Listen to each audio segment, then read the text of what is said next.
So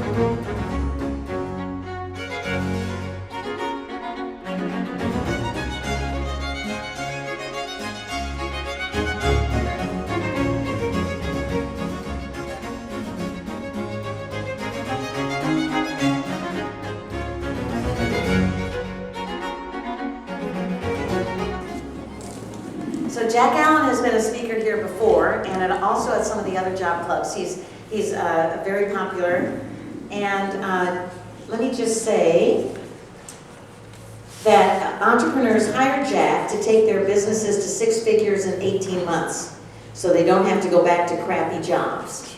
He has started 11 successful organizations and had some epic failures. He's learned the mindset, ethics, motivational tactics, neuroscience, and practical skills necessary to build a successful business without losing family and friends in the process. His no BS approach gives fast, actionable results. Over the last 25 years, he has delighted over 100,000 people and pissed off at least that many, with audiences in every major U.S. city, as well as Ireland, Kenya, Rwanda, and Guatemala. He has spoken in venues from a sweaty tent in Africa to the air-conditioned dome in Atlanta, from a cozy living room in Dublin to a grand ballroom in Washington. He is a funny, candid, thoughtful provocateur, black and white with a sense of color. Let's give a very warm welcome to Jack Allen.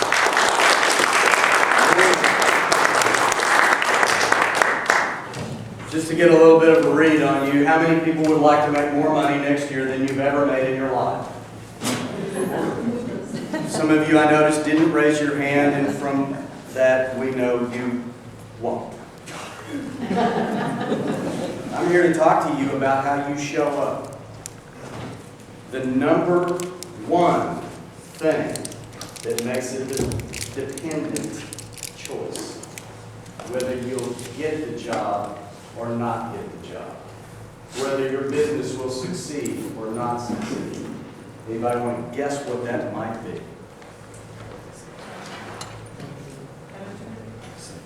There's a vote for attitude. Anybody else? Preparation. There's a vote for preparation. Anybody else? Confidence. How many of you think it's attitude? Well, yeah. Okay. How many of you said what was up here? That's how you present yourself. How you present yourself. You have to believe it. Say that louder. You have to believe it. It is your belief. That is correct. Your belief is the number one thing that will make a difference in your life. Now let me ask you another question. I heard a lot of people here in tech industry. I think there was one or two in the financial end of things. And how many's in construction? One. Oh, good. Good. That's where I first started making money. How many of you are in real estate? That's where I made enough money to retire. How many of you can speak publicly? That's where I'll make my next 10 million. How many of you can put together programs for people to do something that you can do now that they would like to learn to do, something that is sellable? A couple of you? All right. That's where I'll make another 10 million. How many of you look at yourself and say, now this is an important, serious question, I am a business. And how many of you look at yourself and say, I want to work for a business? Okay. In your brain, there's this magnificent system. It starts with whatever you believe. And it goes immediately from what you believe to action. The moment that you believe something, your brain dumps chemicals into your body. And your body reacts to those chemicals. You've probably heard this before. How fast is it between belief and action? It's faster than that. The minute, not even the minute, the nanosecond. Is there anything small, y'all scientists in here? Anything smaller than a nanosecond? Because that would be it. I don't even know what a nanosecond is. I thought that was something, that my grandmother would, how fast she would spank me. A nanosecond. Yeah, the rest of them will catch that. And here's what happens. So if I believe, for instance, that that eyelash is in my way, it will be in my way. If I believe that I'm not quite good enough, my body will show up proving I'm not quite good enough. How's that going to work when you go in and talk to the recruiter? Or when you go in and talk to the interviewer?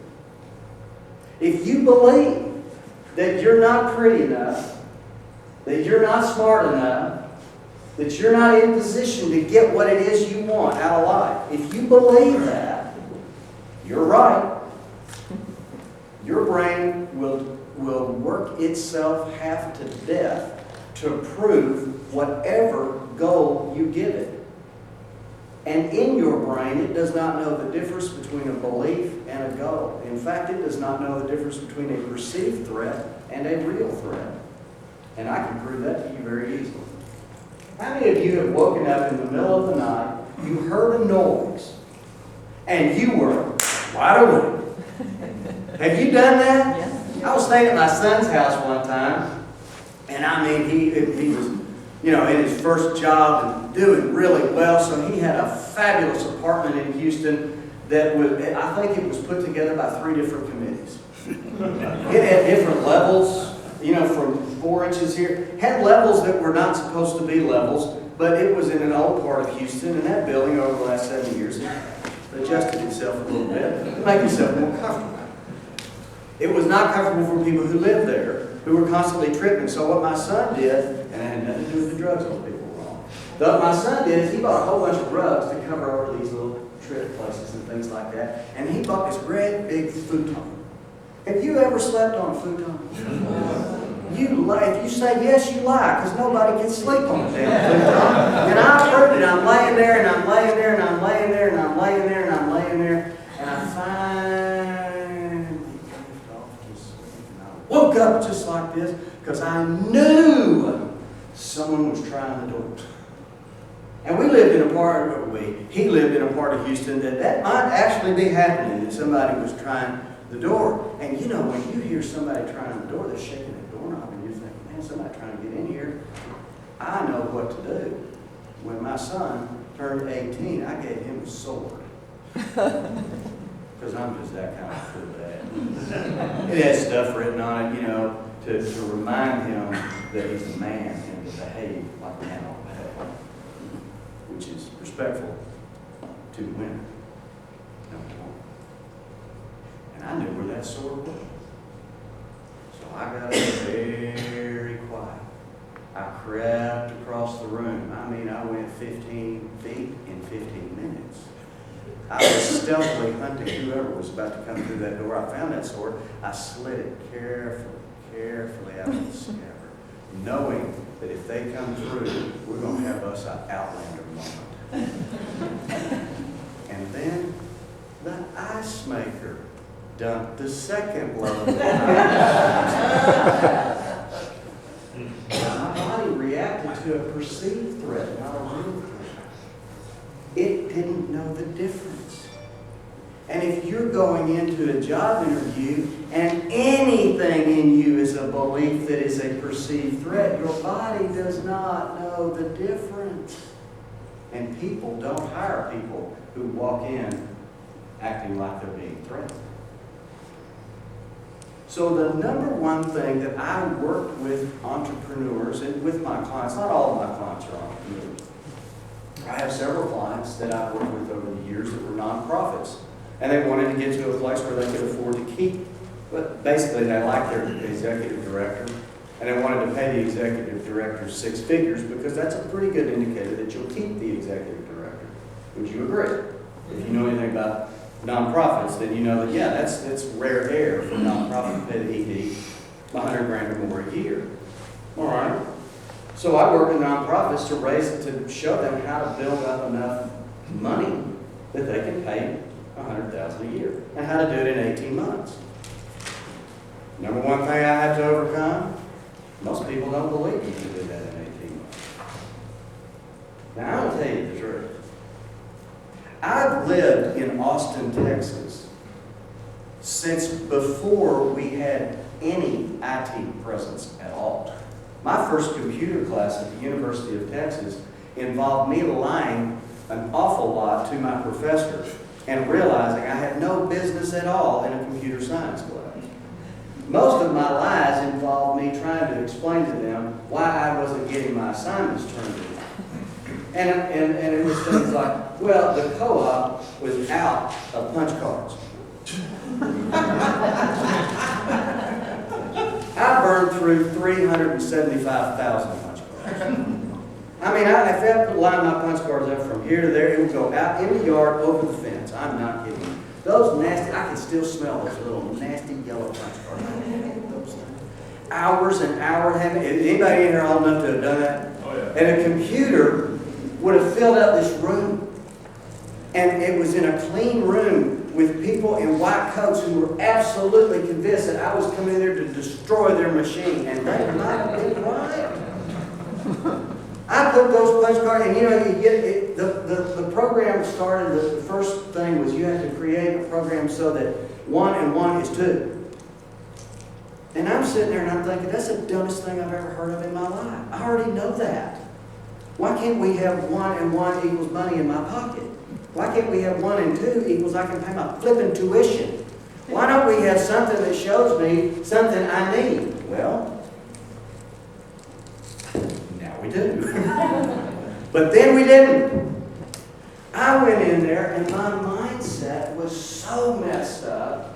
I thought I had to have this 3-hour computer science class because I needed to fill a hole in my schedule so that I could graduate someday. And the reason I took the computer science class,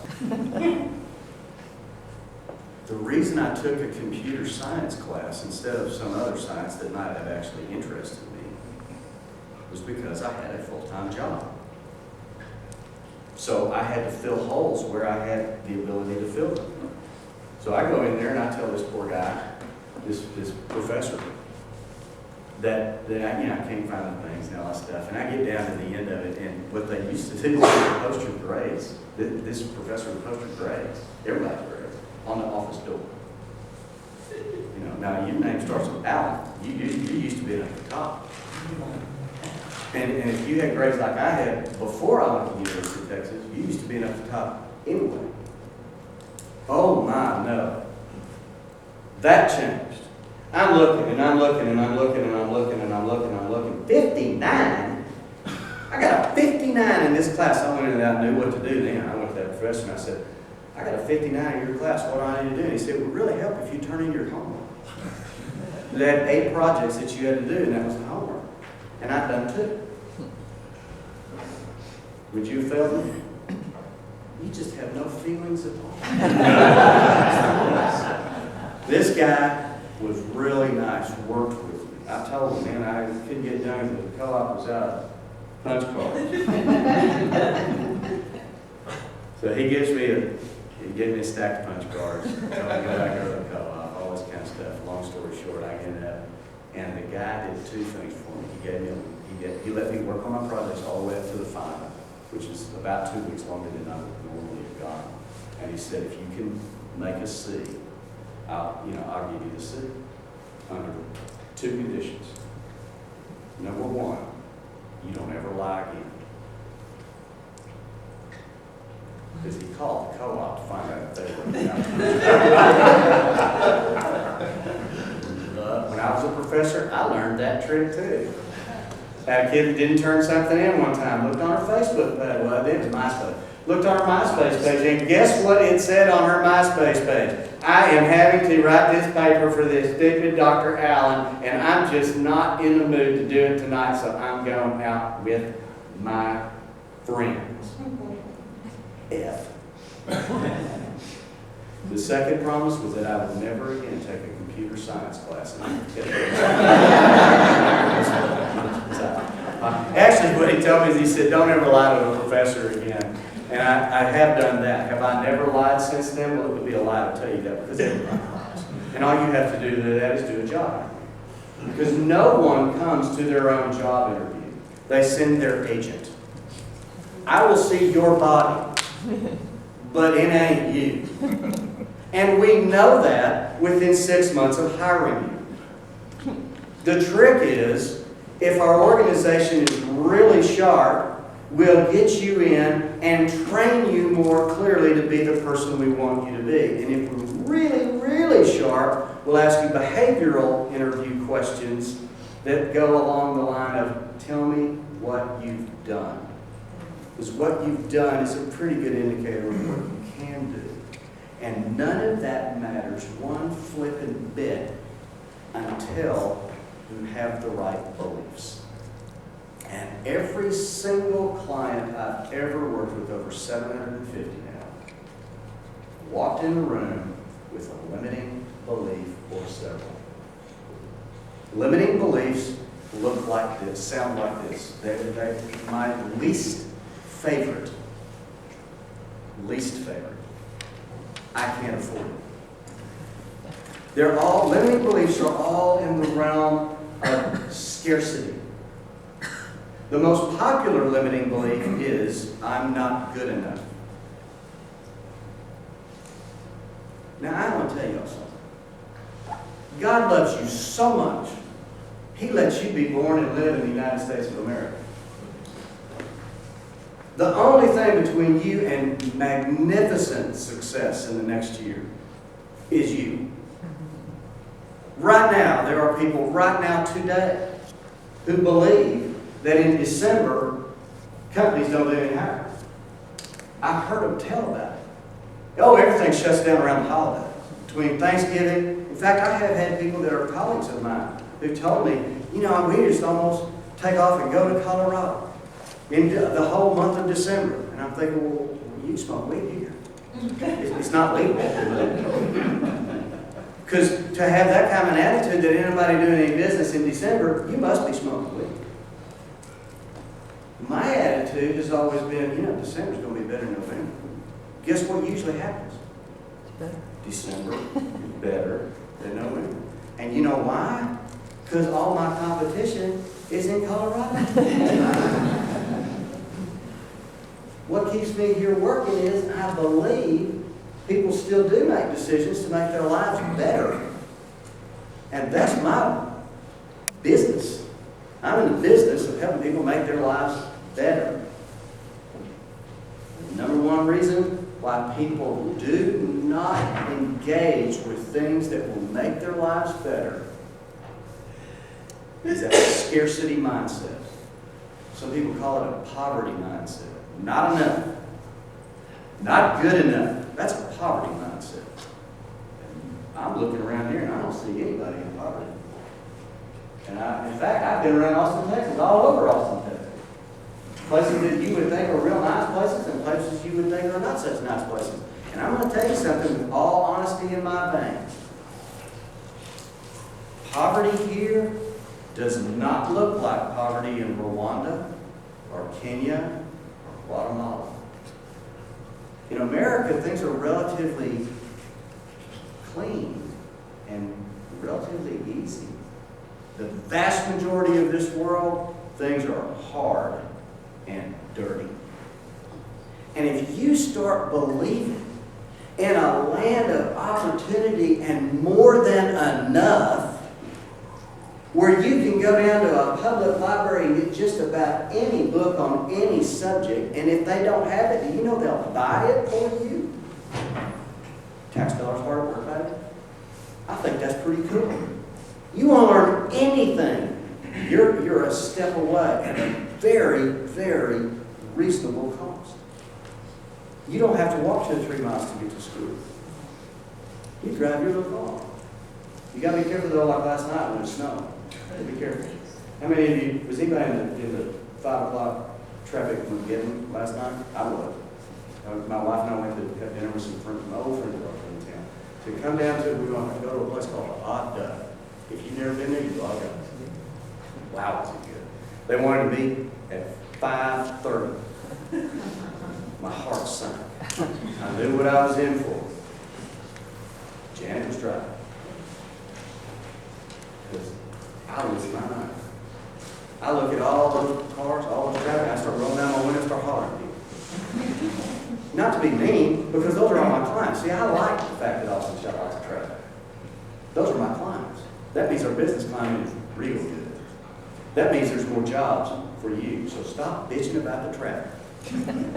And start making the city council do what they should have done in 1980, which is build more roads so that it would be easy traffic. Or whatever it is that we need to do. I'm not a transportation expert. Your mindset, oh, I hate traffic, might keep you from taking a job in a different part of town because you know you're going to be in that traffic. But here's what you don't know. It takes a native Austinite to tell you something you don't know. In Austin, there are special driver's licenses. We're getting big enough now that they've issued, my understanding is it's almost 30,000 now of these special driver's licenses, people that are only allowed to drive when it is sleeting, snowing, or raining really hard. The rest of the time, they sit in their house and they just drum that table and waiting, thinking, oh, here it comes. Look at that weather pattern, and the snow and the ice hits, and they get in their car and they go out and they drive right in front of me. Right in front of you. And that's why we hate when, I mean, seriously, you would think it never rained. Austin, when it rains, everything we just go, we lose our minds. Mindset. We got a brother over here knows how to drive in snow.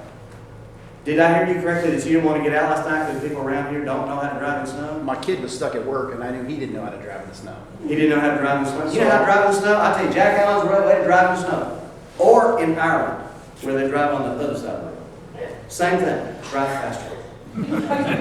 It's always worked for me. What you really have to do is just take it easy and keep going. And what you'll notice that people do when it starts to rain, so they take it easy, but they don't keep going. And that's what clogs everything up. And we're not here to learn about that, but we are here to learn about your mindset. So what's the number one? Scarcity. Poverty. People tell me all the time, oh, I can't afford it. Please take those words out of your vocabulary. Instead, say, I do not choose to purchase it. Because most of y'all have a smartphone. That's $100 a month right there. Most of y'all have cable or Discover TV or whatever you got. You got TV. What's your TV bill a month? The average in Austin is $98 a month. That may be why you can't afford some other stuff. People in Austin are wonderful about buying too much car to impress people who don't like them anyway. I've always made money on cars because I don't look at them as a status symbol. I look at them as an investment. So what changes everything in your life is when you start to say, I choose to invest in myself. In this, in that. I do not choose to afford this or that, but I can afford it. I was so happy when I just got a new phone. I have an iPhone, and I had an iPhone for a long time. I had it for 4 years. Now, you guys in IT, you know that the iPhone lasts for 4 years. That's kind of like, Jesus done another miracle or something, right? I mean, it's done. And what do? They have a built-in program. Apple's a magnificent organization. They build in a program in your iPhone, and it tells you when it's time for you to buy a new phone. And it reminds you, and it reminds you, and it reminds you. And it says very simply, you're out of storage, Hoss. It doesn't say Hoss. It should. If Apple relocated to Austin, we could get their vocabulary straightened out. But right now, it just says you're out of storage. And after a while, you hear that often enough, you try to take a picture of your grandkids, which I don't have any, so I never did that. But I like to take a picture of other people's kids and, pleasing them and doing things that are fun and sending them stuff. How many of you would like to have more fun in 2018? Go find somebody else's kids, get them all wound up, and then turn back over to their parents. That is awesome. Take the picture of the thing, they're trying to do the deal for my website, whatever, and it says, you're out of storage. So I finally broke down. I said, all right, I'm going to get a new iPhone. I'm going to get the iPhone 8. I'm not waiting for the 10. And I was so happy when my loan came through. That's what they do.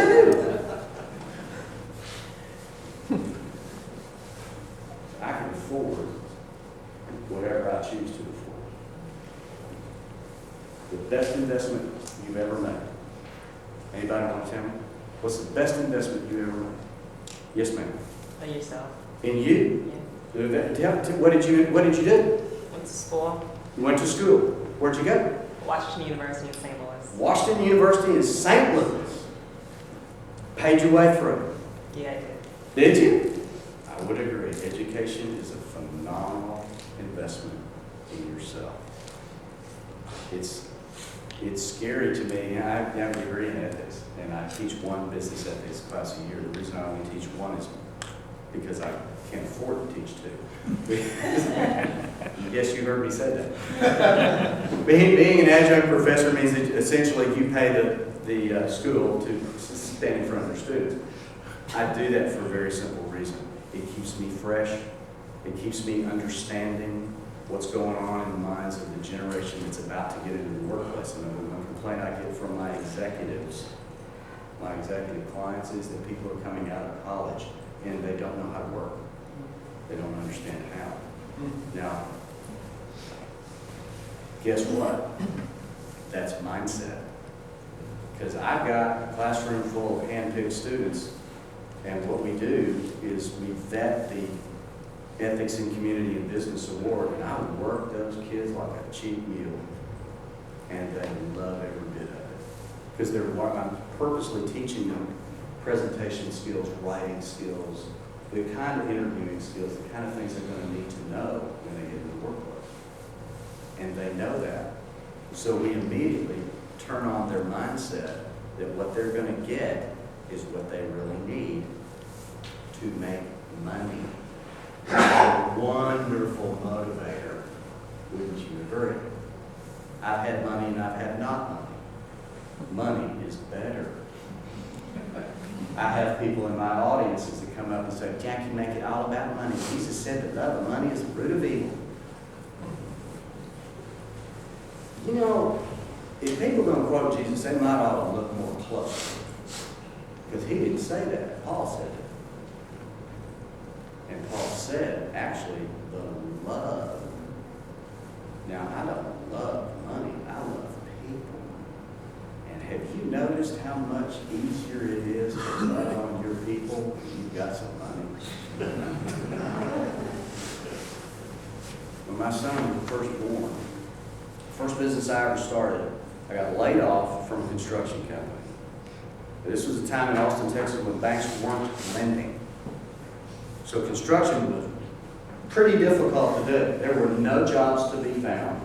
So, happy dumbass I am, I said, well, I'm just going to start a business.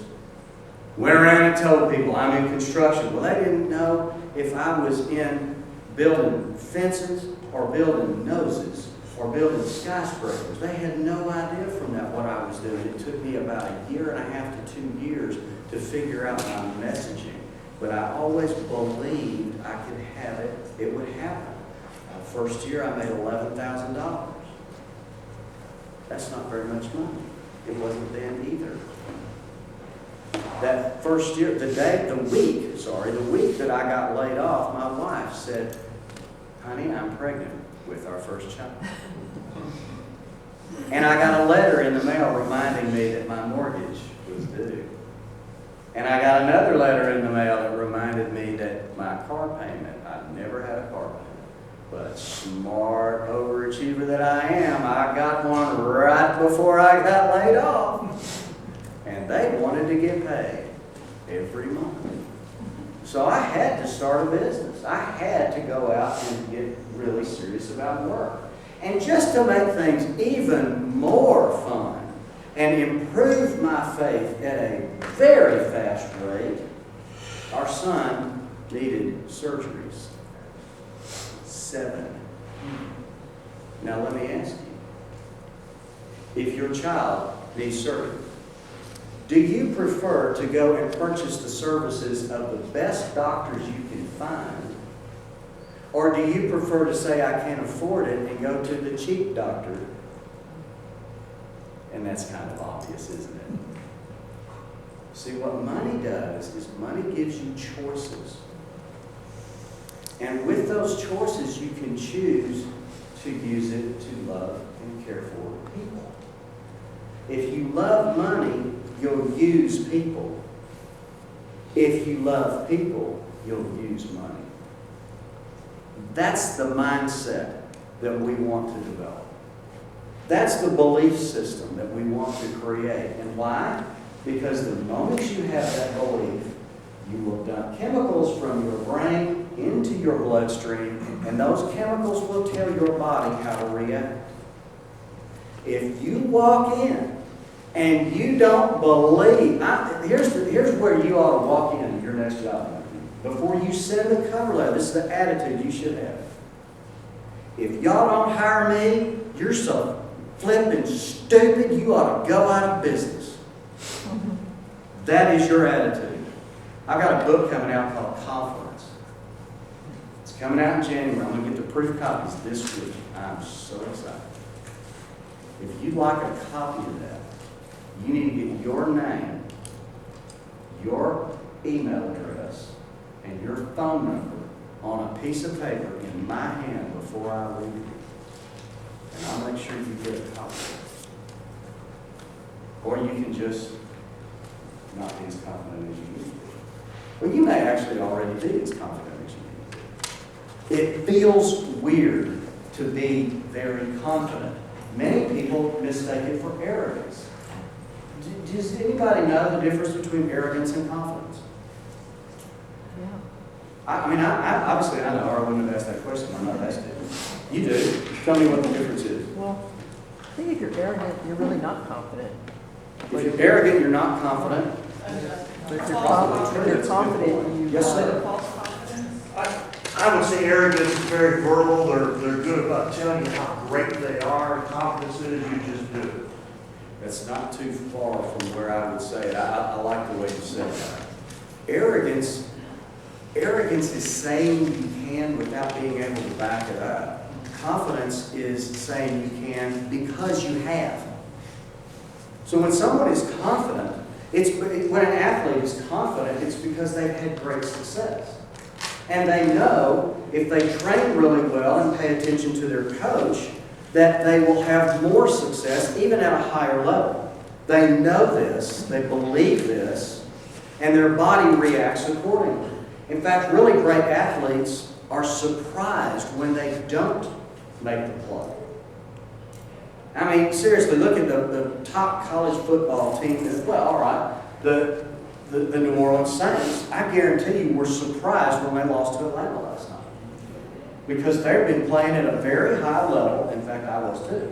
They've been playing at a very high level, and they expect to win their games and go into the playoffs. And that's where you need to be. I don't know if you have an inner athlete or if you're as athletic as this carpet, but it doesn't really matter. What you have to do is really, you have to get the mindset of belief that I am the baddest ass in this room. And therefore, I can do what I say I can do. And if you develop that level of confidence and belief in yourself, it is shocking and surprising and wonderful how many kisses God will blow you from heaven. You've heard people say, create your own luck. You've heard people say amazing things like, you can, if you believe it to be true, you will attract it to you. You've heard that, right? There was a book and a movie about that. Positive attraction, The Secret. The Secret. Yes. Biggest load of crap ever put together in the history of the world. Sit in your living room and hum to the universe that you're going to get a new Mercedes out in the front yard. Do that for about 3 years, and you know what you'll get? You'll get moved out of your house, and you'll get a car. If you, on the other hand, change your mindset from one of poverty, I'm not good enough, to one of, you know what, I'm good enough, and you get the best me you're going to get. That will put you in a different place. You will show up the way you want to show up. People will like you more. It is proven that people are, get ready for this, 117% more likely to like you if you're confident than if you present yourself as timid. That's kind of an amazing statistic. If you process that mathematically, it doesn't seem to make much sense. You have to read the study and understand how they can come up with such a wild number, like more than 100%. Nevertheless, there it is. Excuse me, I have to get my red Solo cup that, as far as you know, has water in it. All right, so there's the first one. Get out of the poverty mindset. Would you like to know how? Well, that's what I teach my clients, and they pay me lots of money. But y'all look nice, so I'm going to. All right, here's the how. Step one. Every morning, pop your happy little self out there. I don't know what you do first thing in the morning, but it generally involves the bathroom. After that, find yourself a comfortable place, sit down, open up your journal, which you now are going to buy. You can be a 99-cent journal or a $99 journal, I don't care. A piece of paper and a pencil, pen, whatever, writing instrument. Cut your finger, write it in blood, I don't care. 3 things you're grateful for that you had a hand in. Have you heard of this before? 3 things you're grateful for that you have a hand in. The second part of that sentence, that you have a hand in, that's the key. You'll hear a lot of people say, have a gratitude journal. In fact, if you're in therapy, one of the things that therapists are noted for, my doctor's in ethics and managerial psychology, this is where I first learned this, only I learned it right. Because what they tell you is, have a gratitude journal, write down things you're thankful for. Well, after about 15 or 20 or 30 days of writing down, I'm thankful for air, sky. Your brain doesn't know what to do with that. And if you write down that you're grateful for something you had nothing to do with, your brain kind of takes that in and goes, and it files it in the trash when you go to sleep that night. That's true. But the study that was done that showed that this little simple technique took 50% of the people that were reporting symptoms of depression out of depression with no medication whatsoever. It first was done in the early 80s. Well, late 70s, sorry. First I heard that was the early 80s. What the study actually said is, it has to be 3 things that you're thankful for, you're grateful for, that you have a hand in. So if you got a good night's sleep last night because you didn't drink too much, because you did go to bed at a decent hour, alcohol screws up your sleep. It'll put you out, but you don't sleep right. So watch it. So watch the booze. Okay, You bought yourself a decent bed, you have a good pillow, you turned on a sound machine, you do stuff like that, all the stuff that people who have trouble sleeping have to do in order to get themselves to sleep. And in the morning you say, man, I got a good night's sleep. And you're grateful for that because you had a hand in it. That is happy candy for your brain. Actually, it's not candy, it's the good stuff. It's the organic food your brain loves. It lights up all the good parts. And why do I say you must do it in the morning? You must do it in the morning, first thing. Because what it does is it programs your brain for the next hour or 2 to see more things that you're grateful for that you have a hand in. And when you see and notice those things, guess what you get? Another little shot of the good stuff. Your brain is happy. And if you train yourself to do this, you get these little bumps all through the day. So when you show up to that interview, you're showing up as a more happy, content, grateful person. The other thing it does, and this is the real key, it relaxes you in less than 30 seconds. If you're in you go into a job interview, that's tense, right? Of course it is. You're like, oh man, I really want to do that. I want to nail this. And all those thoughts get you jacked up. Now, that's my name, so I know about that. Now, that's the wrong way to present. When your brain is your brain is perceiving a threat, and that's why you get tense. You're tensing up in order to handle the threat. So when you're tense and you're ready to handle the threat, we call that what? Fight? Flight? You might know the third one? There's three. Yeah. Frozen. Fight, flight, freeze. So you walk into a job interview and you're presenting yourself, because you're tense, you're presenting yourself as you're either combative or timid or scared, backing away, or just locked up. Kind of tough to get a job, right? I've been in hiring teams where I've seen guys come in. Here's what you do. Go any place you can to be relaxed. I tell my clients literally when they're looking for a job, get on the phone with me 5 minutes before, go to the bathroom stall.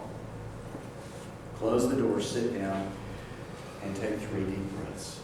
Real deep in, hold it for a half a second or two, let it out slow.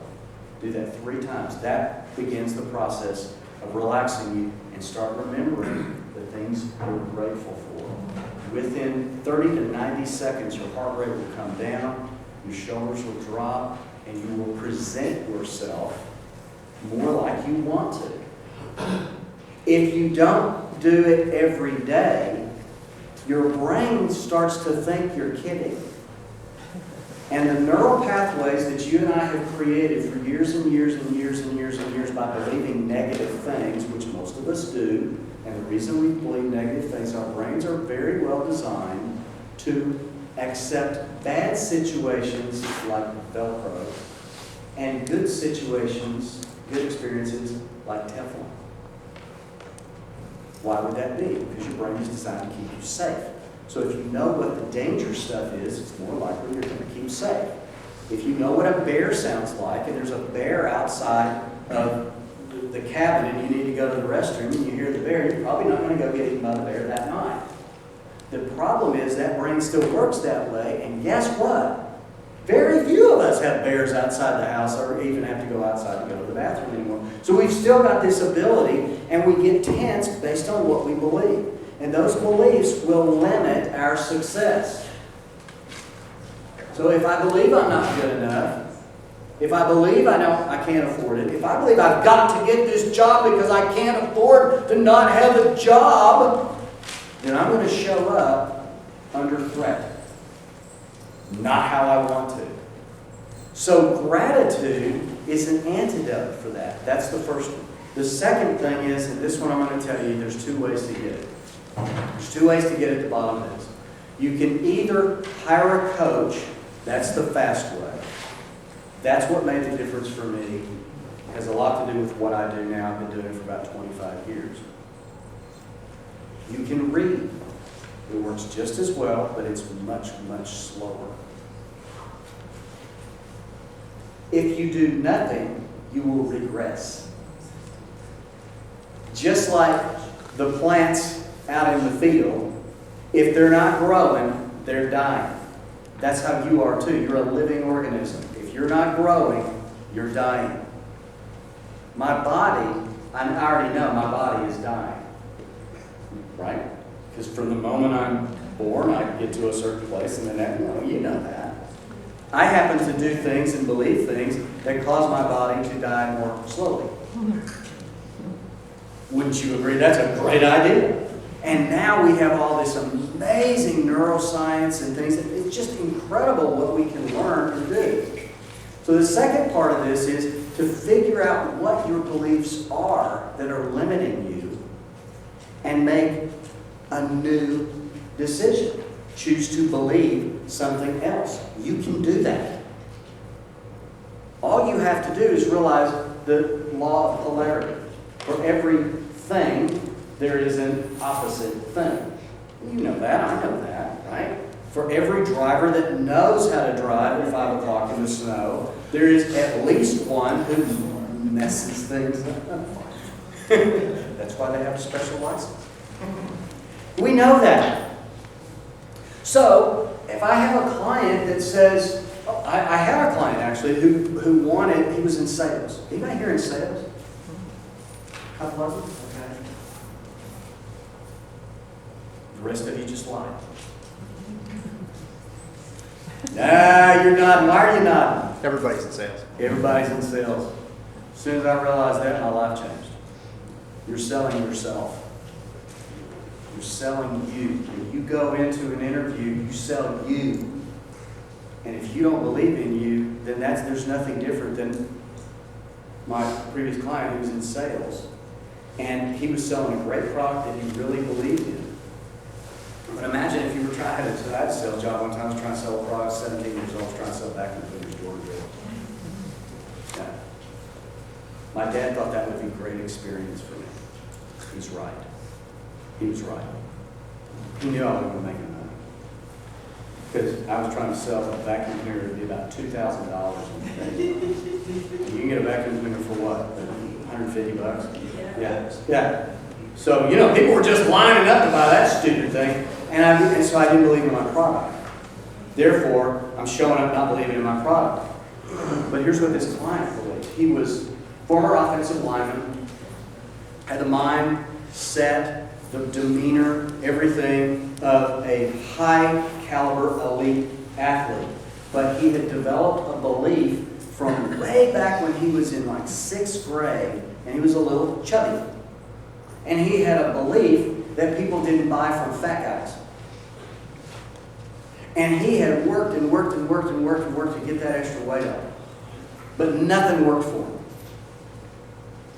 Because he believed he was just a big guy. So he would show up in his sales presentations not believing in himself, believing that Chuck's not going to buy from me because Chuck's in good shape and he's not going to buy from the fat guy. And because he believed that, he sabotaged his own sales. When it took us a couple of weeks to figure out what that belief was. He had a kind of cool story about where it came from. But honestly, I don't give a fuck where it came from. I don't care where it's from. I care that it is. Because I'm not a therapist. Therapist cares about that part back there. You know why? Really? Because they want you coming back. Therapists are taught to believe everybody's broken. Not broke in the money. Broken. Everybody's broken. Everybody's going to stay broken. So you got to keep coming back. If they believe and they teach you that you're broken, they're going to keep you coming in. And what does that mean? That's right. That means they have more choices. Because you're spending money to get unbroken, and they know you're going to stay broken forever. I don't have that mindset. I believe you're not broken. I actually believe that you have everything you need to be wildly successful. Everything you need to be successful. Right now. You don't need anything else. I fully believe that. And I can prove it. That usually takes a little bit more one-on-one. But I can prove that you have what it takes to be radically, wildly successful right now, starting today. Do you see how that mindset changes things? That's why I'm not a therapist. I have enough hours. I just thought, golly, go and talk to my professor. Hey, you're really good at this. How come you're not a therapist? He said, oh, I can't keep anybody on the couch. I keep getting well. He said, by the way, Jack, don't ever be a therapist. Why not? He said, you're way too optimistic. He did. He said, whatever you do, don't go into therapy, go broke. You'll fix people, they'll be gone. And what he didn't know was previous to that, I had taken $100 a month, which was, $200. $100 a session, and hired a guy from Austin, business coach. His name is Louis Timberlake. If you look him up, he was a pretty big guy. In fact, y'all said IBM was his #1 client. They would fly him to their headquarters in New York every week to talk to their people, to get their mindset in the right place. I hired Louis, and he cost me more than my rent. When I told my dad what I'd done, he yelled at me so much that I didn't tell anybody else. I went to my boss, and I said, boss, I got to have more hours. He said, why? I said, well, I got to save up. I'd flunked out of UT. That was my motivation. I said, well, first of all, I want to get back into UT, so I hired this guy to coach me. It costs a lot of money, so I need more hours. Second, I need to pay my rent. I'd like to have some groceries. And third, I have to save up money to get back in school. He said, Jack, how many hours do you need? I said, 80 ought to do it. About 80. 80. I did the math. Math don't lie, baby. Yeah. See, well, you know, I was young. I handled it. Now I work 8 hours. It's fun. But then it was hard. One day I'd pull weeds, the next day I'd shine cars. Really, I did anything. Well, he said to me, he said, Jack, I can't give you an 8-hour job because after 40 hours, you're going to get time and a half. I can't afford it. Which, you know, he lied. But he could afford it, and I knew that because I knew all of his stuff. But anyway, I said, oh, you don't have to do that. Just give me 2 jobs. Pay me 40 hours on one job, pay me 40 hours on the other job. See, I solved his problem. That's what he did. I've told that story to people thinking, that's illegal, that's wrong. I said, are you out of your flipping mind? That was exactly what needed to happen. If I had not been relaxed and creative and listening to my what? Coach. I would not have been able to make that proposal to that man, and that man would not have been able to pay me. And I would have had to go to scan the neighborhood for another job and another job. And why do I want that? I'm willing to do 80 hours right here. You don't have to pay me time and a half. I'm not worried about that. I'm worried about paying my coach and my rent and getting money for school.